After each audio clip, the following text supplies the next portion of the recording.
గ్రంథం సద్గురు తపస్వీజీ మహారాజ్ జీవిత చరిత్ర శ్రీ కృష్ణసింగుజీ మహారాజ్ ముముక్షత్వం ముళ్ళ కిరీటం 13వ పాఠం గండం గడిచి మాండలే చేరుకోవడం. రంగూన్లోని పుంగీ చౌ నుంచి బయలుదేరి విష్ణుదాసు తిరిగి తన ప్రయాణాన్ని ప్రారంభించాడు. ఆశ్రమవాసులు సూచించిన మార్గాన్ని అనుసరించి కొన్ని రోజులు నడవగా దారిలో ఆయనకు ఒక గుహ కనిపించింది. గుహలో కొంతకాలం విశ్రాంతి తీసుకున్నాడు. గుహకు దగ్గరలో ఒక పెద్ద నారింజ తోట ఉంది. తోటలోని ప్రతి చెట్టుకు గుత్తులు గుత్తులుగా పండ్లున్నాయి. వాటిని చూసి ఆశ్చర్యపోయాడు విష్ణుదాసు. తోటలో పనిచేస్తున్న కూలీలు అక్కడ ఒక సిద్ధ పురుషుడు ఉండేవాడని, కానీ ఆయన కంటికి కనిపించడని, తోట అంతా సారవంతంగా ఉండి పండ్లు ఎక్కువగా కాయడానికి ఆ మహానుభావుని ఉనికియే కారణమని చెప్పారు. ఆ మహానుభావుణ్ణి ఎలాగైనా దర్శించాలని చాలా ప్రయత్నించాడు విష్ణుదాసు, కానీ అది సాధ్యపడలేదు. కొన్ని రోజులు గడిచాక గుహను విడిచి తన యాత్రను కొనసాగించాడు. కొండ మొదట్లో ఉన్న దట్టమైన అడవిలో చిక్కుకుని దారి తప్పిపోయాడు. ఆ అడవిలో మనుష్యులను తినే పులి ఒకటి తిరుగుతోంది. మనిషి మాంసం రుచి మరిగిన పులి ప్రవర్తన అరణ్యంలో సంచరించే మిగిలిన పులుల కంటే భిన్నంగా ఉంటుంది. అది సాధారణంగా గ్రామాలకు గూడేలకు సమీపంలో విహరిస్తూ పొంచి ఉండి తిరుగుతూ అదును చూసి మనిషికై ఉరుకుతుంది. ఆ పులి విష్ణుదాసును చూసింది. సమయం చూసి ఆయన పైకి ఉరకడానికి ఆయనను అనుసరించడం మొదలుపెట్టింది. అదృష్టవశాత్తు ఇద్దరు పిల్లలు అది గమనించి, మహాత్మా జాగ్రత్త, మిమ్మల్ని ఆ పులి వెంబడిస్తోంది, మీరు వెంటనే మా పాకలోకి వచ్చేయండి అని బిగ్గరగా కేకలు పెట్టారు. ఆ అన్నా చెల్లెళ్ళ కేకలు విని వెంటనే విష్ణుదాసు వారి పాకలోకి ప్రవేశించాడు. పిల్లలు వెంటనే తలుపు గడియపెట్టి విష్ణుదాసుని కిటికీ దగ్గరకు తీసుకువెళ్ళి గోడ వారగా బయట పొంచి ఉన్న పులిని చూపించారు. పిల్లలు విల్లంబులు తీసుకుని కిటికీలోంచి పులిపైకి బాణాలు వదిలారు. వాళ్ళు చేసిన అలజడికి పులి అక్కడి నుండి పరిగెత్తి పారిపోయింది. బాబు, భగవంతుడి దయ వల్ల మీకు గండం గడిచింది, సమయానికి మిమ్మల్ని రక్షించగలిగాం అని ఆ పిల్లలు బర్మా భాషలో చెప్పిన మాటలను యోగి అర్థం చేసుకున్నాడు. పిల్లలు యోగి గడ్డం జడలు వడలు తడుముతూ ఆయనను ఏవేవో అమాయకపు ప్రశ్నలు అడగడం మొదలుపెట్టారు. ఇంతలో బయటకు వెళ్ళిన పిల్లల తల్లిదండ్రులు ఇంటికి తిరిగి వచ్చి తలుపు తట్టారు. పిల్లలు తలుపు తీసి జరిగిన సంఘటన తల్లిదండ్రులకు వివరించారు. తమ పిల్లలు ఒక మహాత్ముడైన హిందూ సన్యాసి ప్రాణాలు కాపాడినందుకు ఆ తల్లిదండ్రులు ఎంతో సంతోషించారు. కొంతకాలం తమ ఇంట్లో ఉండమని వారు సన్యాసిని వినయంగా అర్థించారు. వారి భక్తి ప్రపత్తులకు ఆదరణకు సన్యాసి దిగ్భ్రమ చెందాడు. వారితో వారం రోజులు గడిపాడు. తాను భగవంతుని వలె పూజింపబడటం యోగి జీవితంలో మొట్టమొదటిగా సంభవించిన సంఘటన. సాక్షాత్తు బుద్ధ భగవానుడే సన్యాసి రూపంలో సాక్షాత్కరించి తమకు దర్శనమిచ్చాడని విశ్వసించిన గృహ యజమాని, అతని భార్య, పిల్లలు సన్యాసిని ఒక తిన్నెపై కూర్చోమన్నారు. సన్యాసి తిన్నె మీద పద్మాసనం వేసుకుని కూర్చున్నాడు. వాళ్ళు ఆయనను పువ్వులతో పూజించి అగరొత్తులు వెలిగించి ధూపమిచ్చి కర్పూరంతో హారతులిచ్చి బర్మా భాషలో పాటలు పాడి స్తుతించి మధుర పదార్థాలను నివేదించారు. ఆ అమాయకుల ఆదరాభిమానాలకు యోగి కృతజ్ఞతలు తెలిపి వాళ్ళను మనసారా ఆశీర్వదించాడు. అలా వారం రోజులు గడిచాక వాళ్లకు వీడ్కోలు చెప్పి విష్ణుదాసు అక్కడి నుండి నిష్క్రమించాడు. విష్ణుదాసు ఒక నది ఒడ్డున చాలా దూరం నడిచి చివరకు ఒక గ్రామం పొలిమేరకు చేరుకున్నాడు. గ్రామంలో నివసిస్తున్న బర్మేయులు యోగిని చుట్టుముట్టి దూరంలో ఉన్న ఒక కొండను చూపించి, మహాత్మా, దూరంగా కనిపిస్తున్న ఆ కొండపై ఒక సాధువు నివసిస్తున్నాడు. అతడు పులిగా మారి మనుష్యులను చంపి తినేస్తాడు అని గోల పెట్టారు. వాళ్ళు చెప్పింది వాస్తవమైతే మనుషులను పీడిస్తున్న ఆ సాధువును అక్కడి నుండి తరిమివేస్తానని వాళ్లకు మాట ఇచ్చి ఆ కొండను ఎక్కాడు. కొండపై ఆయనకు ఒక గుహ కనిపించింది. అందులోకి వెళ్ళి కూర్చున్నాడు. సూర్యాస్తమయానికి గుహ చీకటమయమైంది. భగవంతుని ధ్యానిస్తూ కళ్ళు మూసుకుని గుహలో అలాగే కూర్చున్నాడు. అంతలో అకస్మాత్తుగా మిరుమిట్లు గొలిపే ఒక గొప్ప కాంతి గుహ అంతటిని ఆవరించింది. కళ్ళు తెరిచి చూశాడు. గుహలో సన్యాసికి ఎదురుగా ఒక దిగంబర సాధువు నిలబడ్డాడు. సాధువు నేత్రాలు విద్యుత్ దీపాల వలె మెరిసిపోతున్నాయి. ఆయనకు పెద్ద గెడ్డం ఉంది. సాధువు సన్యాసిని నవ్వుతూ పలకరించి, మహాత్మా, నువ్వొక పంజాబీ సాధువువి అవునా? నువ్వు చాలా దూరం నుండి ఇక్కడికి వచ్చావు. ఇంతవరకు ఎవరూ ఇక్కడికి రావడానికి సాహసించలేదు. నీకు నా స్వాగతం అని చెప్పి ఒక పులి చర్మాన్ని తెచ్చి నేలపై పరిచి దాని మీద కూర్చోమన్నాడు. విష్ణుదాసు దానిపై కూర్చున్నాడు. ఆ అసాధారణ సాధువు కొన్ని అరటి పండ్లు తెచ్చి అతిథిగా వచ్చిన విష్ణుదాసు ముందుంచాడు. వాళ్ళిద్దరూ అరటి పండ్లు తిన్నాక పొగాకు నింపిన 2 చిలుము గొట్టాలు తెచ్చి ఒకటి విష్ణుదాసు ముందుంచి రెండవ దాన్ని తాను ముట్టించి పొగ పీల్చాడు. విష్ణుదాసు తాను పొగ పీల్చనని చెప్పి గ్రామస్తులు తనకు తెలియజేసిన కథను వివరించి, స్వామి, వారు చెప్పింది వాస్తవమేనా అని అడిగాడు. సాధువు చిరునవ్వు నవ్వి, మహాత్మా, గ్రామస్తులు మీకు చెప్పింది అంతా వాస్తవం కాదు. నేను మనుష్యులను చంపి తినే నీచుణ్ణి కాను. నేను కూడా మీలాగే ఒక హిందూ సన్యాసిని. నేను భారతదేశం అంతా తిరిగాను. చివరకు ఇక్కడికి చేరుకుని ఈ గుహను నివాసంగా ఏర్పరచుకున్నాను. నాకు ఇది అన్ని విధాలా అనుకూలంగా ఉంది. బర్మా దేశీయులకు దిగంబర సాధువులంటే గిట్టదు. కానీ నేను ఎప్పుడూ నగ్నంగానే ఉంటాను. ఆ బర్మీయులు ఇక్కడికి వచ్చి నన్ను ఇబ్బంది పెట్టకుండా ఉండడానికి, నా దగ్గరికి రాకుండా ఉండడానికి నేను అప్పుడప్పుడు పులిగా మారుతూ ఉంటాను. అది చూసి వాళ్ళు భయపడి పారిపోతారు. నేను ఎక్కువ కాలం సుదీర్ఘ సమాధిలోనే గడుపుతాను. బర్మా ప్రజలు నా దగ్గరికి రాకపోవటం వల్ల ఏ ఆటంకం లేకుండా నా ధ్యానం సాఫీగా సాగుతుంది అని సమాధానం చెప్పాడు. సాధువు కోరికపై ఆయనకు పూజ్య అతిథిగా కొద్ది రోజులు ఆ గుహలో గడిపాడు విష్ణుదాసు. గుహలో తమ అభిమతానుసారంగా వారు సమాధిలో నిమగ్నమయ్యేవారు. కొన్ని రోజులు గడిచాక సాధువు దగ్గర సెలవు తీసుకుని విష్ణుదాసు మాండలే నగరం వైపు ప్రయాణం సాగించాడు. ఐరావతి నదీ తీరాన చాలా దూరం నడిచి కాండా నది ఐరావతి నదిలో కలిసే చోటుకు చేరుకున్నాడు. అక్కడికి చేరాక ఏదైనా ఒక అనువైన గుహను ఎంచుకుని అందులో కొంతకాలం తపస్సు చేసుకోవాలనే సంకల్పం కలిగింది ఆయనకు. అనుకూలమైన గుహ కోసం అన్వేషిస్తూ ఉండగా ఆయనకు ఒక అద్భుతమైన గుహ కనిపించింది. ఆ పర్వత గర్భంలో ఒక గుహలోంచి మరొక గుహకు అలా 21 గుహలు దాటగా చిట్ట చివరకు గుహలో ఆయనకు గాఢ ధ్యాన సమాధిలో ఉన్న ఒక మహాత్ముడు కనిపించాడు. ఆయన తలపై వెంట్రుకలు ఉన్న ఒక ఎలుగుబంటి తలను తగిలించుకున్నాడు. చేతిలో జపమాల ఉంది. గాఢ సమాధిలో ఉండడం వల్ల ఆయన చేతిలో ఉన్న జపమాలను తిప్పడం లేదు. క్రూర మృగాలు ఆయన సమాధిని భంగపరచకుండా ఉండటానికి బహుశా ఆయన ఎలుగుబంటి తలను తగిలించుకున్నాడని భావించాడు విష్ణుదాసు. మహాత్ముడు బాహ్యస్థితికి వస్తాడేమోనని కొంతకాలం నిరీక్షించాడు.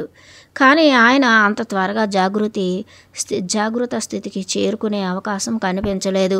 కాబట్టి సన్యాసి గుహ నుండి బయటకు వచ్చి తన ప్రయాణాన్ని కొనసాగించాడు. తపస్సు చేసుకోవడానికి అనువైన గుహను వెతుకుతూ ప్రయాణం సాగిస్తున్నాడు విష్ణుదాసు. అలా గుహ అన్వేషణలో ఆయన ఐరావతి నది ఒడ్డున ఉన్న ఒక కొండను ఎక్కాడు. కొండ మీద ఒకదానికి ఒకటి ఆనుకుని ఉన్న 2 కుటీరాలు కనిపించాయి. వాటిలో ఒక కుటీరం ఖాళీగా ఉంది. అందులో ప్రవేశించి తపస్సు చేసుకోవడం మొదలుపెట్టాడు. కొన్ని రోజులు గడిచాయి. అకస్మాత్తుగా ఒకరోజు 2వ కుటీరం నుండి పొడవైన మహాత్ముడు బయటకు రావడం గమనించాడు. ఆ మహాత్ముని సగౌరవంగా హిందీ భాషలో పలకరించాడు. ఆ మహాత్ముడు హిందీలో జవాబు చెప్పాడు. ఆయన పేరు జగన్నాథదాసు. జగన్నాథదాసు తపస్సు కోసం ఒరిస్సా రాష్ట్రం నుండి బర్మా అడవులకు వచ్చాడు. చాలా కాలం నుండి ఆయన అక్కడ తపస్సు చేసుకుంటున్నాడు. అలా యోగులిద్దరూ తపోమిత్రులయ్యారు. జగన్నాథదాసు విష్ణుదాసుకు దగ్గరలో ఉన్న పరిశుభ్రమైన ఒక కొలనును చూపించాడు. ఇద్దరూ కొలనులో స్నానం చేసి కొండను ఎక్కి ఎవరి కుటీరంలో వారు ధ్యాన నిమగ్నులయ్యారు. ఒకరోజు జగన్నాథదాసు విష్ణుదాసుకు 2 మాత్రలు చూపించాడు. అందులో ఒకదాన్ని బొగ్గన పెట్టుకుంటే పక్షిలాగా దగ్గర ప్రదేశాలకు ఎగరగలరు. విష్ణుదాసు ఆ మాత్రను బొగ్గన ఉంచుకున్నాడు. తన చేతులు రెక్కల వలె ఆడిస్తూ పైకి ఎగిరి క్రిందకు దిగాడు. 2వ మాత్రను ఉపయోగించే అవకాశం ఆయనకు కలగలేదు. తాను ఏకదాటిగా 7 ఏళ్ళు సమాధిలో ఉండటానికి అనుకూలమైన గుహను దేన్నైనా చూపించమని సన్యాసి జగన్నాథదాసుని కోరాడు. జగన్నాథదాసు ప్రక్కన ఉన్న పర్వతంపై ఒక గుహను చూపించాడు. అన్ని విధాలా అనుకూలంగా ఉన్న ఆ గుహలో విష్ణుదాసు 7 సంవత్సరాలు తపస్సు చేశాడు. ఎక్కువ కాలం తపో సమాధిలో గడుపుతూ 5 రోజులకు ఒకసారి కాస్త ఆహారం వండుకొని తినేవాడు. ఆ గుహలో నివసిస్తున్నప్పుడు విష్ణుదాసుకు సాధు సాంగత్యాన్ని ఆపేక్షించే సచ్చింతన గల ఒక బర్మా రైతుతో పరిచయం ఏర్పడింది. రైతు సన్యాసికి సేవ చేయాలని అనుకున్నాడు. 15 రోజులకు ఒకసారి బియ్యం, పప్పు తెచ్చిపెడతానని చెప్పాడు. అలా సన్యాసి అవసరాలు తీరుస్తూ వచ్చాడు. ఒకసారి యథాప్రకారం బియ్యం, పప్పు తీసుకుని వచ్చాడు. అప్పుడు సన్యాసి 3 నెలలకు ఒకసారి ఆ సరుకులు తెచ్చిపెడితే చాలని రైతుకు చెప్పాడు. అదేమిటి అని రైతు అడిగాడు. అప్పుడు సన్యాసి, నేను 4-5 రోజులకు ఒకసారి పిడికిడు బియ్యం, కొద్దిగా పప్పు వండుకొని తింటాను. నేను ఎక్కువగా తినను, మితంగా భోజనం చేస్తాను అని చెప్పాడు. అలా 5 రోజులకు ఒకసారి వండుకొని తింటూ సుదూర బర్మా దేశంలో 7 సంవత్సరాలు తపస్సు చేశాడు విష్ణుదాసు. విష్ణుదాసు అలా తపస్సు చేసుకుంటున్న కాలంలో ఒక అద్భుతమైన సంఘటన జరిగింది. విష్ణుదాసు నివసిస్తున్న గుహలోనే ఆయన తపస్సును ఆటంకపరచకుండా ఒక చిరుతపులి ఉంటూ వచ్చింది. సన్యాసి కొలనుకు స్నానానికి వెళ్తే పెంపుడు కుక్కలాగా చిరుత కూడా ఆయనను అనుసరించేది. ఒక్కోసారి ఆయన కమండలాన్ని నోట్లో ఉంచుకుని ఒక్క చుక్క నీరు క్రింద పడకుండా జాగ్రత్తగా తీసుకొచ్చి గుహలో నేలపై ఉంచేది. 7 సంవత్సరాల తపస్సు అనంతరం అసలు రహస్యాన్ని కనుగొన్నాడు. ఇన్ని సంవత్సరాలు చిరుతపులి రూపంలో జగన్నాథదాసే తనకు సేవ చేశాడని తెలుసుకున్నాడు. పరశురామ గుండం వెళ్ళాలన్న ఉద్దేశ్యంతో ఆయన గుహను విడిచి తిరిగి ప్రయాణాన్ని ప్రారంభించాడు. అతి కష్టమైన ప్రయాణం చేసి చిట్ట చివరకు మాండలే నగరాన్ని చేరుకున్నాడు.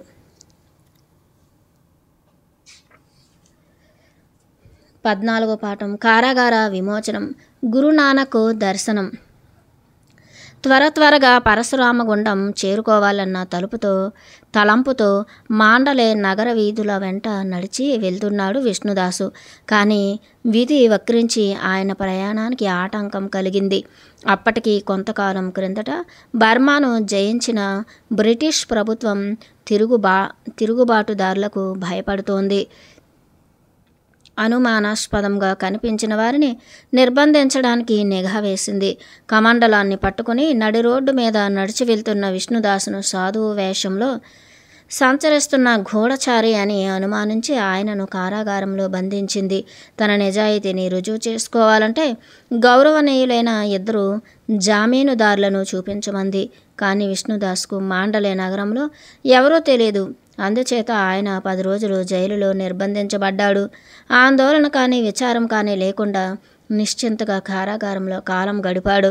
కారాగారపు గది అయినా కొలను ఒడ్డున ఉన్న గుహ అయినా ఆయనకు ఒక్కటే. 9 రోజులు గడిచాయి. 10వ రోజు ఉదయం కృష్ణ భగవానుడు సాక్షాత్కరించి, మహాత్మా, నువ్వు ఈరోజు విడుదలవుతావు. నువ్వు వ్రజభూమికి వెళ్ళి అక్కడ స్థిరపడాలి అని చెప్పాడు. ప్రభు, కారాగారం నుండి విడుదల కాగానే తమ ఆజ్ఞను తప్పకుండా పాటిస్తాను అని జవాబు చెప్పాడు విష్ణుదాసు. కృష్ణ పరమాత్మ అంతర్ధానమయ్యాడు. తర్వాత పరమాత్మ బర్మాలో గల ఒక ప్రసిద్ధ వ్యక్తి రూపంలో జైలు అధికారి ముందు ప్రత్యక్షమై, నువ్వు బందీగా ఉంచిన మహాత్మునికి జామీనుగా ఉండటానికి నేను వచ్చాను. నా దగ్గర పూచీకత్తు కట్టించుకుని అతడిని విడుదల చేయండి అని చెప్పాడు. అధికారి సన్యాసి కోసం కబురు పంపాడు. రక్షక భటులు సన్యాసిని తీసుకువచ్చి అధికారి ముందుంచారు. ఈ సన్యాసి మీకు తెలుసా అని ప్రముఖ వ్యక్తిని ప్రశ్నించాడు జైలు అధికారి. అవును, చాలా కాలం నుండి తెలుసు. ఇతని యోగక్షేమాలు నేను చూసుకుంటూ ఉంటాను అని అధికారి చూపిన జామీను పత్రంపై సంతకం చేశాడు. లీలామానుష విగ్రహుడు కృష్ణ పరమాత్మ. జామీను పత్రంపై బర్మాలో గల ప్రముఖ వ్యక్తి సంతకం చేశాడు కాబట్టి దానిని అధికారి ఆమోదించాడు. ప్రముఖ వ్యక్తి రూపంలో వచ్చిన కృష్ణ పరమాత్మ బయటకు వెళ్ళిపోయాడు. విష్ణుదాసును విడుదల చేసి ఇక నీ దారిని నువ్వు వెళ్ళవచ్చు అని చెప్పాడు జైలు అధికారి. ఆర్తత్రాణ పరాయణ స భగవాన్ నారాయణో మే గతి అనుకుంటూ కృష్ణ పరమాత్మను స్మరించుకుంటూ పరశురామగుండం వైపు ప్రయాణం సాగించాడు. నిర్బంధం నుండి విడుదలై విష్ణుదాసు తనకు కాయకల్ప చికిత్స చేసి పునరుజ్జీవనాన్ని ప్రసాదించిన మహాత్ముని కలుసుకోవాలన్న కోరికతో ఐరావతి నదీ తీరాన ఎక్కడ ఆగకుండా త్వరగా నడిచి చివరకు గమ్యస్థానాన్ని చేరుకున్నాడు. కొండను ఎక్కి తాను ఇంతకుముందు కాయకల్ప చికిత్స పొందిన కుటీరాన్ని చూశాడు. అందులో ఎవ్వరూ లేరు. మహాత్ముడు నివసించిన రెండవ కుటీరానికి వెళ్ళాడు. అది శిథిలమైపోయి ఉంది. మహాత్ముని ఆచూకీ తెలుసుకోవడానికి చాలా ప్రయత్నించాడు. మహాత్ముడు ఎక్కడికి వెళ్ళిపోయాడో ఎవరూ చెప్పలేకపోయారు. అయితే పూర్వం నివసించిన కుటీరంలో కొంతకాలం ఉండి విశ్రాంతి తీసుకున్నాడు. ఆయన ఆ కుటీరంలో నివసిస్తూ ఉండగా ఒక అద్భుతమైన సంఘటన జరిగింది. విష్ణుదాసు కుటీరంలో నిద్రపోతున్నాడు. ఆయనకు ఒక అసామాన్యమైన కల వచ్చింది. స్వప్నంలో గురునానక్ దర్శనమిచ్చాడు. గురునానక్ ఆయనతో మాట్లాడలేదు. సన్యాసి తలపై కట్టిన జడల నుండి 2 జడలు కత్తిరించి వేశాడు. అంతటితో కల చటుక్కున మాయమై సన్యాసికి మెలకువ వచ్చింది. లేచి కూర్చుని తలను తడుముకున్నాడు. 2 జడలు తన ఎదురుగా భూమి మీద పడి ఉండటాన్ని గమనించాడు. గురునానక్ మహారాజు స్వప్నంలో దర్శనమిచ్చి తన 2 జడలు కత్తిరించడం తనను శిష్యుడిగా స్వీకరించడానికి ఒక చిహ్నమని నిర్ణయించుకున్నాడు. అప్పటి నుండి తాను గురునానక్ శిష్యుడినని నిశ్చయించుకున్నాడు. ఆయన హృదయం కృతజ్ఞతాభావంతోనూ ఆనందంతోనూ ఉప్పొంగింది. గురునానక్ మహారాజుకు అనేక విధాలుగా అవతరించే అద్భుత శక్తులు ఉన్నాయని విష్ణుదాస్కు బాగా తెలుసు. కుటీరాన్ని విడిచి తిరిగి ప్రయాణాన్ని ప్రారంభించాడు. 15వ పాఠం స్వర్గ నరకాల సందర్శనం. పరమానంద యోగితో పరిచయం. విష్ణుదాసు బ్రహ్మపుత్ర నదిని చేరుకుని నదీ తీరం వెంబడి నడుస్తూ ఒక ప్రదేశానికి చేరుకున్నాడు. అక్కడ 2 సంవత్సరాల పాటు తపస్సు చేసుకోవాలని నిశ్చయించుకున్నాడు. తపస్సుకు ఆయనకు వేరే ప్రయత్నం అక్కరలేదు. ఆయనకు కావలసింది అనుకూలమైన స్థలం. అక్కడ కూర్చుని తపస్సు చేయడం మొదలుపెట్టాడు. 15 నెలలు గడిచాయి. ఆ కాలంలో బ్రహ్మచారి అనే యువకుడు విష్ణుదాసును ఆశ్రయించి ఆయనకు సేవలు చేస్తూ ఉండేవాడు. విష్ణుదాస్కు సేవ చేయడం తనకు భగవంతుడు ప్రసాదించిన వరంగా భావించాడు బ్రహ్మచారి. 2 సంవత్సరాల కాలం పూర్తయింది. బ్రహ్మచారి సేవలు పొందుతూ అక్కడ మరికొంతకాలం గడిపాడు విష్ణుదాసు. అప్పుడు ఒక అద్భుతమైన సంఘటన జరిగింది. సన్యాసి గుహలో ఒక మూల కూర్చున్నాడు. బ్రహ్మచారి గురువుకు దగ్గరగా కూర్చున్నాడు. ఇద్దరు ఏవేవో ఆధ్యాత్మిక విషయాలు మాట్లాడుకుంటున్నారు. అంతలో హఠాత్తుగా వృద్ధ సన్యాసి మాట్లాడడం ఆపి కళ్ళు మూసుకున్నాడు. గురువు ధ్యానంలో ఉన్నాడు అనుకున్నాడు బ్రహ్మచారి. కళ్ళు మూసుకుని కూర్చున్న విష్ణుదాసు స్వర్గ సంబంధమైన అనుభూతిని పొందాడు. స్వర్గానికి చెందిన ఒక దివ్యరథం ఆకాశం నుండి క్రిందకు దిగి విష్ణుదాసు ముందు నిలబడింది. రథం నుండి 2 దేవదూతలు దిగి సన్యాసితో మిమ్మల్ని తీసుకురమ్మని మా ప్రభువు ఆజ్ఞ, రండి ఈ రథంలో కూర్చోండి అని చెప్పాడు. సన్యాసి రథం మీద కూర్చున్నాడు. స్వర్గంలో ఒక సుందర భవనం ముందు రథాన్ని ఆపి సన్యాసిని తీసుకువెళ్ళి యమధర్మరాజు ముందు నిలబెట్టి, మహాత్మా మిమ్మల్ని ఆహ్వానించడానికి అదుగో యమధర్మరాజు అని సన్యాసితో చెప్పారు. యమధర్మరాజు సన్యాసిని చూసి, ఆర్య, మీరు ఇక్కడికి ఎందుకు వచ్చారు అని ప్రశ్నించాడు. దేవదూతలు తనను గుహ నుండి ఇక్కడికి తీసుకువచ్చినట్లు సమాధానం చెప్పాడు సన్యాసి. అప్పుడు దేవదూతల వైపు తిరిగి, మీరిద్దరూ పొరపాటు చేశారు. నేను తీసుకురమ్మన్నది ఈ మహాత్ముడిని కాదు అని వాళ్ళను మందలించాడు. భయంకరమైన రూపం గల దూతలు పాపలను తీసుకువచ్చి యముని ముందు నిలబెట్టడం గమనించాడు సన్యాసి. స్వర్గం నుండి వెలువడుతున్న మధురగానాన్ని విన్నాడు. సన్యాసికి స్వర్గాన్ని చూపించి తిరిగి ఆయనను తన దగ్గరకు తీసుకురమ్మని దూతలను ఆజ్ఞాపించాడు యముడు. దూతలు సన్యాసికి స్వర్గంలోని అనేక ప్రదేశాలను చూపించి ఆయనను తీసుకువచ్చి యముని ముందు నిలబెట్టారు. అప్పుడు యముడు సన్యాసితో, మహాత్మా, మీరు పుణ్యాత్ముల నివాసాన్ని చూశారు.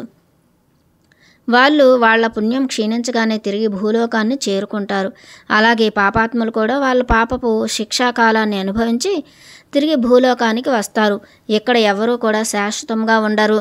మీరు ఇక్కడికి పొరపాటున తీసుకురాబడ్డారు. ఇక మీరు మీ గుహకు వెళ్ళిపోవాలి అని చెప్పి భటులను పిలిచి ఆయనను యథాస్థానంలో విడిచిపెట్టి రమ్మని ఆజ్ఞాపించాడు. దూతలు ఆయనను రథం మీద కూర్చోబెట్టి ఏటవాలుగా క్రిందకు దిగి గుహ దగ్గరకు చేర్చారు. రథం క్రిందకు దిగుతూ ఉండగా గుహలో పడి ఉన్న తన దేహాన్ని దానిపై పడి ఏడుస్తున్న బ్రహ్మచారిని చూశాడు యోగి. దేవరథం భూమిని తాకగానే దూతలు యోగితో, మహాత్మా, రథాన్ని దిగి మీరు మీ గుహలో ప్రవేశించండి.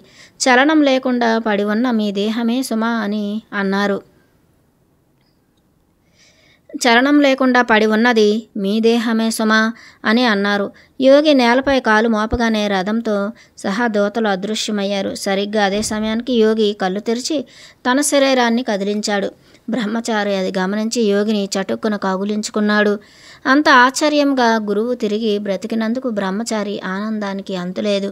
గురు మహారాజ్, మీరు తిరిగి బ్రతికారు. నాకు ఎంత ఆనందంగా ఉంది.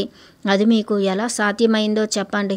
అసలు జరిగిన విషయం ఏమిటంటే, మీరు అలా కళ్ళు మూసుకోగానే మీ శరీరం ప్రక్కకు ఒరిగిపోయింది. అది గమనించి నేను మీ దేహాన్ని ముట్టుకున్నాను. అది చల్లబడిపోయింది. మీ నాడి చూశాను, అది ఆగిపోయింది. అప్పుడు నేను మీరు మరణించారని అనుకున్నాను. చంటి పిల్లవాడిలాగా ఏడ్చాను. అలా కొంతసేపు ఏడ్చి చివరికి కట్టిపుల్లలు ఏరి తెచ్చి చితిని పేర్చాను. మీది భారీ శరీరం కావడం వల్ల మీ దేహాన్ని నేను లేపలేకపోయాను. ఎవరైనా ఇటువైపు వస్తారేమోనని నిరీక్షిస్తూ నిలబడ్డాను.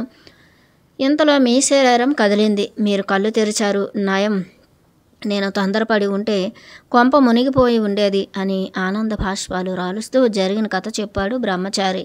బ్రహ్మచారిది యోగిపై పితృభావం, గురుభావం గల సున్నితమైన మనస్సు. తనకు సంబంధించిన అద్భుతమైన అనుభవాన్ని శిష్యుడికి వివరించాడు విష్ణుదాసు. అది విని ఆశ్చర్యపోయాడు బ్రహ్మచారి. తాను తొందరపడి గురువు దేహాన్ని దహనం చేయనందుకు సంతోషించాడు. ఆత్మ శరీరం కంటే భిన్నమైందని, ప్రతి వ్యక్తి ప్రధానంగా ఆత్మయే అని ఈ సంఘటన తెలియజేస్తోంది. కొన్ని రోజులు గడిచాయి. నవకంఠ సిద్ధి యొక్క శక్తిని తెలుసుకోవాలని, ఆ విద్యను అభ్యసించాలని సంకల్పం కలిగింది సన్యాసికి. ఆ విషయం బ్రహ్మచారితో చెప్పాడు. ఆ విద్య పరమానంద అనే విశిష్టమైన యోగికి తెలుసని చెప్పాడు. ఆయన ఎక్కడ నివాసం ఉంటారో కూడా తెలియజేశాడు. అప్పుడు సన్యాసి శిష్యుడితో, బ్రహ్మచారి, నువ్వు తపస్సు చేసుకుంటూ ఇక్కడే ఉండు. నేను పరమానంద యోగి పొంగవుల ఆశ్రమానికి వెళ్ళి ఆ విద్యను నాకు నేర్పమని అర్థిస్తాను అని చెప్పి గుహను విడిచి వెళ్ళి కొంతకాలానికి పరమానంద యోగి ఆశ్రమానికి చేరుకున్నాడు. పరమానంద యోగి విష్ణుదాసు పేరు విన్నాడు, కానీ ఆయనను ఎప్పుడూ చూడలేదు. విష్ణుదాసు పరమానంద యోగికి వినయపూర్వకంగా నమస్కరించాడు. కానీ తాను ఎవరో చెప్పలేదు. ఆయన ఒక సామాన్య సాధువు అనుకున్నాడు. పరమానంద యోగి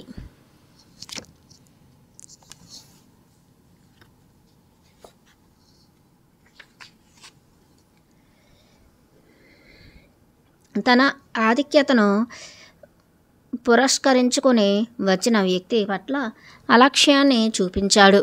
పరమానంద యోగి వయస్సు 70 సంవత్సరాలు ఉంటుంది. విష్ణుదాసు 110 సంవత్సరాల వాడైన చిన్న వయస్కుడిలాగా కనిపించాడు. విష్ణుదాసు తాను ఎవరో, తన రాకకు గల కారణం ఏమిటో బయట పెట్టకుండా పరమానంద యోగి ఆశ్రమంలో కాలం గడుపుతున్నాడు. కొన్ని వారాలు గడిచిపోయినా గురువు తిరిగి రాలేదని ఆందోళన చెందుతూ బ్రహ్మచారి పరమానంద యోగి ఆశ్రమానికి వచ్చాడు. బ్రహ్మచారి ఆశ్రమంలో అడుగుపెట్టేసరికి పరమానంద యోగి ఒక ఎత్తైన తిన్నెపై వ్యాఘ్రాసనం మీద కూర్చున్నాడు. విష్ణుదాసు కటిక నేల మీద కూర్చున్నాడు.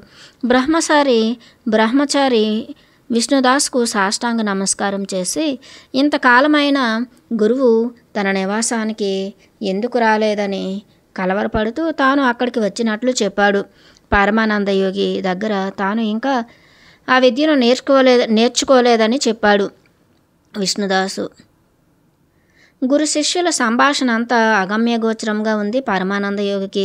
బ్రహ్మచారికి పరమానంద యోగితో పరిచయం ఉంది. పరమానందజీ, మీ దగ్గర నవకంఠ సిద్ధి విద్యను అభ్యసించడానికి మా గురుదేవులు విష్ణుదాసు మహారాజ్ గారు వచ్చారు అంటూ బ్రహ్మచారి ఇంకా ఏదో చెప్పబోతూ ఉండగా, ఏమిటి, నేను చాలా కాలం నుండి దర్శించుకోవాలనుకుంటున్న మహాత్ములు విష్ణుదాసు మహారాజులా వీరు అంటూ చటుక్కున తిన్నిపై నుండి దిగి నేలపై నిరాడంబరంగా కూర్చున్న వినయశీలి విష్ణుదాసు పాదాలు పట్టుకొని, స్వామి, నన్ను క్షమించండి. మీ పేరు చెప్పకపోవడం వల్ల మిమ్మల్ని అలక్ష్యం చేశాను. నిండు కొండ తొనకదు అన్న ఆ యోక్తిలోని యథార్థాన్ని ఇప్పుడు గుర్తించాను. నాకు కనువిప్పు కలిగించారు. మిమ్మల్ని దర్శించి నా అభివాదాలు అర్పించుకోవాలని ఎప్పటి నుంచో అభిలాష పడుతున్నాను. మీరు పూర్వ ఋషుల కోవకు చెందిన మహోన్నతులు.